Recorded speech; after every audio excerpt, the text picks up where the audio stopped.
यहूदी हजरत यूसुफ अलैहिस्सलाम की कब्र मुबारक ढूंढने के लिए इस कदर वक्त, मेहनत और पैसा क्यों खर्च कर रहे हैं? इसका जवाब बहुत ही हैरत अंगेज और शिश्तर कर देने वाला है। यहूदियों ने जब हजरत यूसुफ अलैहिस्सलाम की कब्र पर कब्जा कर लिया तो इन्होंने कब्र खोलकर तस्दीक करना चाहिए। कब्र खोलने पर इन्हें क्या नजर आया जिसने यहूदियों की चीखें निकलवा दी और वो अपने तमाम मंसूबों में नाकाम हो गए? आज हम आपको इन तमाम सवालों के तफसील के साथ जवाब देंगे कि हजरत यूसुफ अलैहिस्सलाम की कब्र कहां पर है, इनकी कब्र मुबारक की बरकत से यहूदी क्या हासिल करना चाहते हैं, मुसलमानों के साथ उनकी कब्र पे यहूदियों का क्या झगड़ा है। नाज़रीन, हजरत यूसुफ अलैहिस्सलाम बनी इसराइल के इब्तिदाई पैगंबरों में से हैं। हजरत यूसुफ अलैहिस्सलाम हजरत याकूब अलैहिस्सलाम के सबसे आखिरी से पहले नंबर वाले बेटे थे और हजरत याकूब अलैहिस्सलाम की आखिरी बीवी की औलाद से थे। हजरत यूसुफ अलैहिस्सलाम के 10 भाई सौतेली माओ से थे और एक ही भाई सगा था जो इनकी अपनी मां के बदन से पैदा हुआ और उनका नाम हजरत बिन्यामीन था। इनके सबसे बड़े भाई का नाम यहूदा था, जिसकी वजह से आज भी यहूदी कौम का नाम यहूदी ही लिया जाता है। हजरत याकूब अलैहिस्सलाम वो पैगंबर हैं जिनका लक़ब इसराइल था और इन्हीं की मुनासबत से यहूदी बनी इसराइल भी कहलाते हैं। नाज़रीन, हजरत याकूब अलैहिस्सलाम अपनी तमाम औलाद के साथ मौजूदा फलस्तीन, जिसे उस जमाने में किनान कहा जाता था, में रिहाइश पजीर थे। फितरी हसद और रकाबत और हजरत याकूब अलैहिस्सलाम के लाड प्यार की वजह से हजरत यूसुफ अलैहिस्सलाम के सौतेले भाइयों ने हजरत यूसुफ अलैहिस्सलाम को एक गैर आबाद कुएं में डलवा दिया, जहां से इन्हें एक तिजारती काफिले ने बचाया और इन्हें अपने साथ ले जाकर मिस्र में बतौर गुलाम फरोख्त कर दिया। ये सारा किस्सा कुरान करीम में हजरत यूसुफ अलैहिस्सलाम के नाम से मंसूब सूरह यूसुफ में मज़कूर है।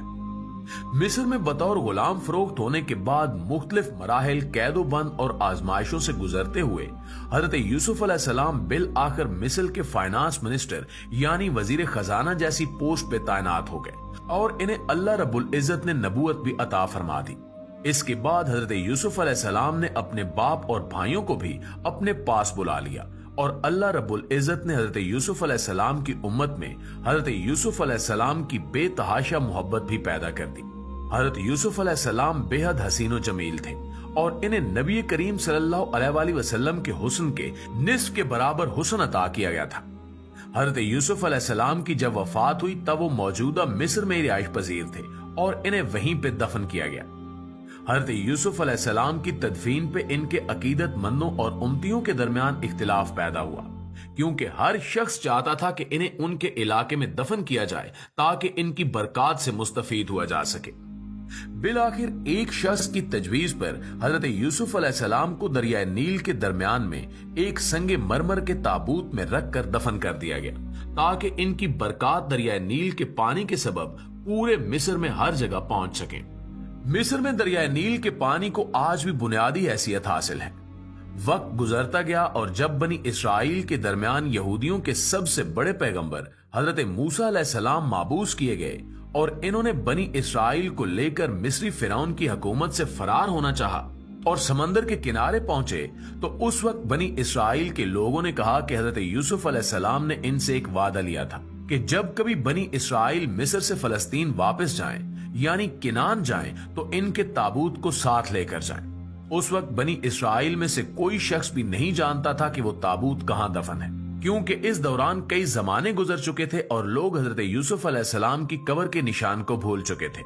तहकीक करने पर मालूम हुआ कि एक बुढ़िया है जो इस बारे में जानती है और उसने हजरत मूसा अलैहिस्सलाम के सामने शर्त रखी कि अगर इसे जन्नत में हजरत मूसा अलैहिस्सलाम की हमसायगी और कुर्ब नसीब हुआ और इसका वादा इससे किया जाए तभी वो ताबूत की लोकेशन बताएगी, जिस पर हजरत मूसा अलैहिस्सलाम ने इस पे गुस्सा किया, लेकिन अल्लाह रब्बुल इज्जत के हुक्म पर इसकी शर्त को तस्लीम कर लिया।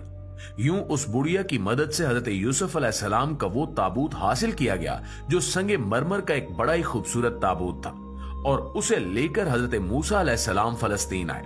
इसके बाद से तारीख में इस चीज का जिक्र नहीं मिलता कि हजरत यूसुफ अलैहिस्सलाम के उस ताबूत को फलस्तीन में कहां दफन किया।